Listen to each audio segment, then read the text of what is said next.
Hello guys, welcome again to MK's Biovision. Today we will study another example of cytoplasmic inheritance or maternal inheritance, that is kappa particle inheritance in Paramecium. Kappa particle is endosymbiont. We have already discussed that there are two ways through which maternal characters can be transmitted, that is through the organellar gene or through the endosymbiotic particle. Kappa particle is also an endosymbiotic particle. It is an example of cytoplasmic or maternal inheritance. For the first time, Sonneborn in the 1940 identified this particle, the role of this particle in cytoplasmic inheritance. Paramecium aurelia एक ciliated protozoa है. इसके दो strains में उन्होंने cross कराया. दो strains यानी कि जिसमें दो स्ट्रेन थे, किलर और एक सेंसिटिव. किलर स्ट्रेन जो था, यदि किलर और सेंसिटिव स्ट्रेन का को कल्चर किया जाता है तो किलर स्ट्रेन के प्रेजेंस में सेंसिटिव स्ट्रेन जो है ये खत्म हो जाता है. केवल किलर स्ट्रेन ही कल्चर मीडियम में बचता है. तो किलर स्ट्रेन और सेंसिटिव स्ट्रेन को अलग अलग रखा जाता है.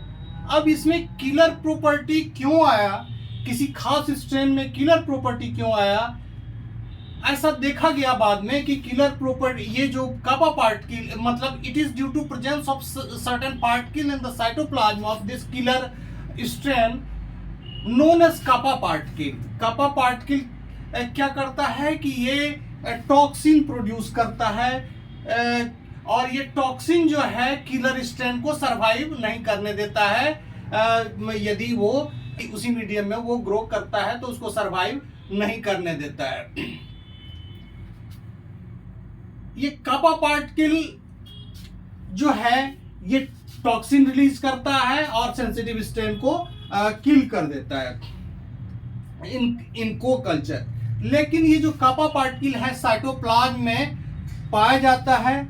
ये साइटोप्लाज्म में kappa पार्टिकल प्रेजेंट रहे, इसके लिए दो कंडीशन होता है कि kappa पार्टिकल के लिए न्यूक्लियर जीन, kappa पार्टिकल्स के मेंटेनेंस के लिए न्यूक्लियर जीन इनका एक इंपॉर्टेंट रोल है. न्यूक्लियर जीन में एक खास जीन जिसका जो कैपिटल के और स्मॉल के से हम इसको डिनोट करते हैं, यदि ये होमोजाइगस कंडीशन में है या हेट्रोजाइगस कंडीशन में है तभी ये kappa पार्टिकल को सपोर्ट करता है. यानी कि in presence of a single capital के kappa पार्टिकल कैन सर्वाइव और मेंटेन इट्स प्रेजेंस. उसी के प्रेजेंस में ये ग्रो कर सकता है और सर्वाइव कर सकता है. लेकिन यदि एक भी कैपिटल के, यदि डोमिनेंट के न्यूक्लियर जीन में न रहे तो kappa पार्टिकल जो है समाप्त हो जाएगा. जैसे स्मॉल के होमोजाइगस रिसेसिव का कंडीशन है, इसमें कहीं ये kappa पार्टिकल नहीं रह पाता है क्योंकि ये जो के जीन है it produces some substance that supports the survival of kappa particle. तो ये एक भी कैपिटल के है यानी कि डोमिनेंट जीन है तो kappa पार्टिकल उस मीडियम में साइटोप्लाज्म में सरवाइव कर जाता है. लेकिन यदि एक भी कैपिटल के नहीं है तो वो स्ट्रेन ऑटोमेटिकली सेंसिटिव हो जाता है. इसको हम देखते हैं यहाँ कि nuclear gene K dominant is needed for maintenance and replication of kappa particle, but K gene can not produce kappa. यहाँ ध्यान देने वाली बात है कि kappa के जीन जो है ये सर्वाइवल में मदद करता है, मेंटेन करने में मदद करता है साइटोप्लाज्म में जो kappa पार्टिकल मौजूद रहता है, लेकिन ये खुद kappa पार्टिकल नहीं बना सकता है. यदि ऑलरेडी है तो उसको मेंटेन करता है, उसको बनाए रखता है. तो यदि के कंपोजिशन है यानी कि होमोजाइगस डोमिनेंट कंपोजिशन है तो इसमें kappa यदि है तो उसको बनाए रखेगा, यदि नहीं है तो ये स्ट्रेन सेंसिटिव होगा. यानी कि यदि कैपिटल के है तो ये किलर भी हो सकता है और सेंसिटिव भी हो सकता है। सिमिलरली यदि हेट्रोजाइगस कंडीशन में हम क्या देखते हैं, एक कैपिटल के है, single capital K is sufficient to maintain kappa particle. यदि कापा पार्टिकल साइटोप्लाज्म में है तो उसको मेंटेन करके रखेगा, यदि नहीं है तो वैसा स्ट्रैंड सेंसिटिव हो जाएगा, सेंसिटिव होगा। और ये होमोजाइगस तो हमेशा सेंसिटिव रहेगा ही, क्योंकि इसमें यदि कापा पार्टिकल इसके साइटोप्लाज्म में इस मेंटेन ही नहीं हो पाएगा, क्योंकि यहाँ रिसेसिव होमोजाइगस का कंडीशन है। यहाँ हम देखते हैं कि होमोजाइगस डोमिनेंट या heterozygous condition can maintain kappa, whereas small K यानी कि recessive homozygous can not maintain kappa. This is not clear कि अब इसके बाद हम देखते हैं कि न्यूक्लियर जीन अब हम एक किलर स्ट्रेन और से एक सेंसिटिव स्ट्रेन का क्रॉस कराते हैं, यानी कि primitive type of reproduction paramecium में होता है, दैट इज कॉल्ड कंजुगेशन।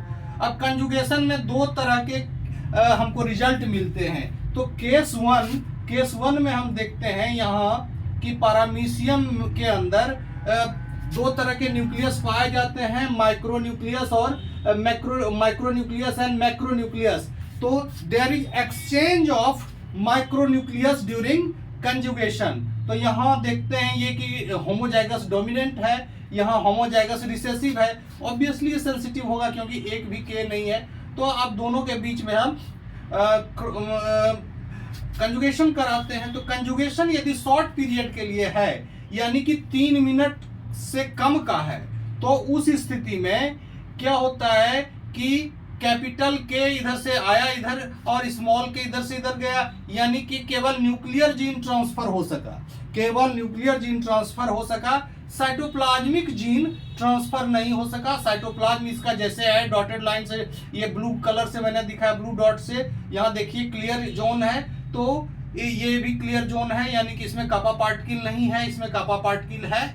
अब ये जब 3 मिनट के बाद सेपरेट हो जाते हैं, सेपरेशन होने के बाद हम इसको एक्स कंजुगेंट्स के नाम से जानते हैं। तो जब ये एक्सचेंज होगा तो एक के पास एक कैपिटल के, एक स्मॉल के, एक कैपिटल के, स्मॉल के रहेगा।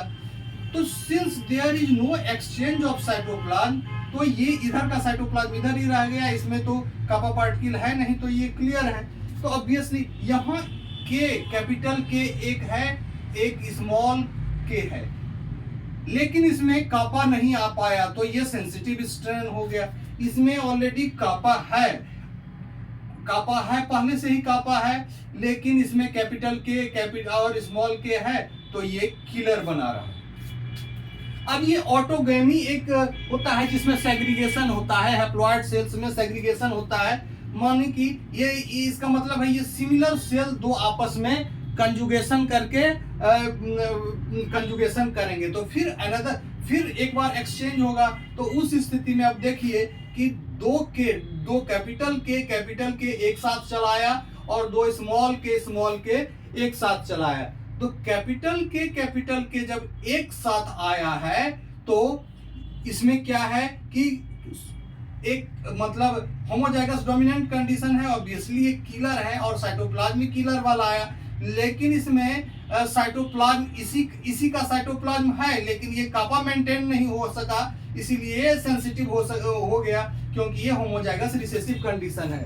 सिमिलरली अब इसमें हम देखते हैं कि इसमें तो सेंसिटिव है, इसमें कापा है ही नहीं, हालांकि यहाँ कैपिटल के है, यहाँ डबल है, कैपिटल आया है, लेकिन ये सेंसिटिव है क्योंकि कापा पार्टिकल इसमें है नहीं, कापा पार्टिकल है नहीं। जब साइटोप्लाज्म में कापा पार्टिकल नहीं है, तो कैपिटल रहने के बावजूद भी ये मेंटेन किसको करेगा, चूंकि कापा पार्टिकल यहाँ है नहीं, तो ये सेंसिटिव स्ट्रेन दोनों के दोनों हो गए।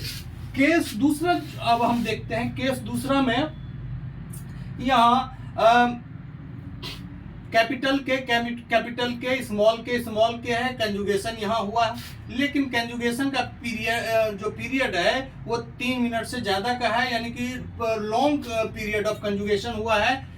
इसके बाद फिर ये दोनों सेपरेट हो गए, यानी कि एक्स कंजुगेंट में हम देखते हैं जब ये प्रोलॉन्ग पीरियड होता है, लंबा पीरियड एक्स कंजुगेशन का चलता है, तो उस दौरान क्या होते हैं, कापा पार्टिकल एक्सचेंज हो जाते हैं, यानी कि ये न्यूक्लियर जीन तो एक्सचेंज हुआ ही साथ साइटोप्लाज्मिक जीन भी एक्सचेंज हो गया। यानी कि रिसेसिव वाले में भी साइटोप्लाज्म के में ये कापा पार्टिकल आ गया।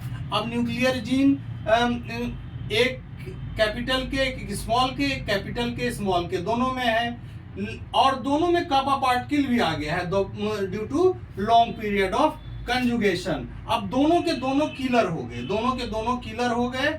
यहाँ कापा पार्टिकल का नहीं आ पाया इसलिए सेंसिटिव रह गया, तो ये दोनों के दोनों किलर हो गया। दोनों को सपोर्ट करने वाले कैपिटल के इसमें भी है और कैपिटल के इसमें है। फिर ऑटोगैमी हुआ, यानी कि इसमें अब एक ही तरह के सेल में कंजुगेशन होगा और सेग्रीगेशन होगा, तो 1:1 का रेशियो होता है। तो इसमें देखते किलर जो है इसमें आ गया, इसमें कैपिटल के एक साथ चला आया तो ये किलर रह गया, स्मॉल के आ गया सेंसिटिव।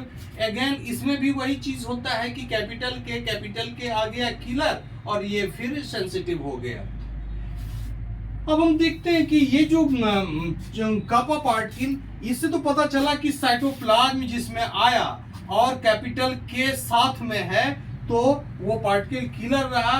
हालांकि साइटोप्लाज्म आने के बावजूद यदि कैपिटल के उसमें नहीं है तो वो ससेप्टेबल यानी कि सेंसिटिव स्ट्रेन बन गया। Now come to the nature of kappa particle. Kappa particle का नेचर कैसा होता है, किस चीज का आखिर ये बना होता है। Kappa particle is self replicating cytoplasmic body containing DNA and protein, जिसका डायमीटर 2 माइक्रोन के करीब होता है। अब ये डीएनए और प्रोटीन का बना होता है ऑर्गेनेल्स के जैसे माइटोकॉन्ड्रियल डीएनए होते हैं, साइटोप्लाज्मिक डीएनए होते हैं, उस तरह से कॉम्प्लिकेटेड स्ट्रक्चर इसका नहीं होता है। ये केवल डीएनए होता है, कोर में DNA, it is coated with protein, और ये एक प्रोटोबैक्टीरिया की तरह काम करता है। प्रोटोबैक्टीरिया मतलब वो बैक्टीरिया जो अपना ओरिजिनलिटी खो चुका है, यानी कि किसी सेल का पार्ट बन गया है, तो उसमें क्या है कि उसके जो अपने फंक्शन थे, जब वो इंडिपेंडेंटली सरवाइव करता था तो उसके जो अपने फंक्शन थे वो रिडंडेंट हो गए, खत्म हो गए, तो वो प्रोबैक्टीरिया यानी कि सिंप्लीफाइड हो गया काफी। तो यहाँ हम देखते हैं क्या कि स्ट्रेन को लेता है, और इस बैक्टीरिया का नाम है इंट्रासेलुलर बैक्टीरियल सिम्बायोंट है। इसका नाम है सिडोबैक्टर टीनियोस्पाइरलिस, सिडोबैक्टीरियल टीनियोस्पाइरलिस। इंट्रासेलुलर पैरासाइट की तरह रह रहा है। CO2 sensitivity in Drosophila. CO2 sensitivity in Drosophila is also an example of maternal inheritance। और CO2 sensitivity जो ऐसे तो CO2 sensitivity जो है ये CO2 से सारे के सारे ऑर्गेनिज्म सेंसिटिव होते हैं, लेकिन ड्रोसोफिला में ये खासियत होती है कि लंबे समय तक यदि CO2 के वातावरण में इसको रखा जाए तो ड्रोसोफिला सरवाइव कर सकता है। लेकिन ड्रोसोफिला के ऐसे भी स्ट्रेन है जिसको CO2 का एक्सपोजर मिलने पर उसके पैर में पैरालिसिस हो जाता है। तो वैसे उसको यदि उस ड्रोसोफिला के एक्सट्रैक्ट को देखा गया तो उसमें एक खास तरह का पार्टिकल पाया गया, that is called sigma particle. Presence of sigma particle was the reason behind the sensitivity of Drosophila strain। तो जब ड्रोसोफिला के सेंसिटिव स्ट्रेन और रेसिस्टेंट स्ट्रेन को क्रॉस कराया गया तो ये देखा गया कि जो सिग्मा पार्टिकल होते हैं वो साइटोप्लाज्मिक जीन की तरह ट्रांसफर होते हैं, साइटोप्लाज्मिक जीन की तरह ट्रांसफर होते हैं, और सिग्मा पार्टिकल वायरस नेचर का होता है। यानी कि हमने दो एग्जांपल को देखा, एक है कापा पार्टिकल जिसमें जो पार्टिकल है उसमें बैक्टीरियल कंपोनेंट है, बैक्टीरियल नेचर का है, जबकि सिग्मा पार्टिकल जो CO2 सेंसिटिविटी इन ड्रोसोफिला के लिए रिस्पॉन्सिबल है वो बैक्टीरियल नेचर का होता है। Okay, thank you for today.